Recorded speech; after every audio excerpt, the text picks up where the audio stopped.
suis plus venue pour répondre aux questions sur l'organisation de terrain, comment ça s'est mis en place un petit peu, alors spontanément d'abord il faut le dire, de la part des professionnels de santé qui se connaissaient sur le terrain, et de manière dans la douleur un petit peu parce que sans trop d'aide, sans moyens, avec un téléphone portable pour s'appeler les uns les autres, savoir comment on allait s'organiser. Et pourtant, l'organisation s'est faite spontanément sur tous les territoires de manière relativement symétrique. La première semaine, on s'est dit on va essayer d'organiser des filières dans nos cabinets, des horaires, de ne pas mettre les gens suspects en même temps que les autres. Et puis très vite, on s'est rendu compte que c'était compliqué.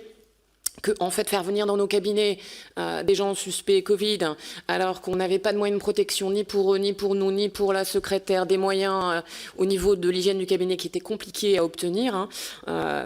Donc on a très vite, en une semaine, pris la décision d'organiser des centres Covid sur tout le département.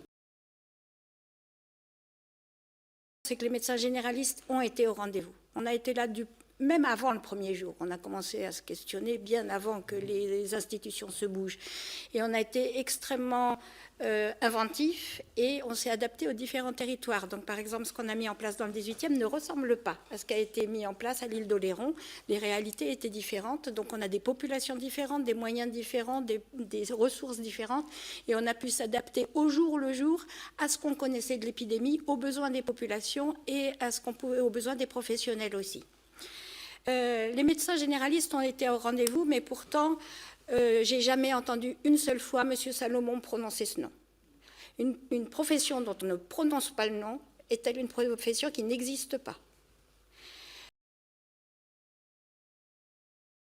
La gradation des soins, c'est-à-dire soigner quelqu'un au bon moment, par la bonne personne, au bon endroit, ça n'a pas eu lieu.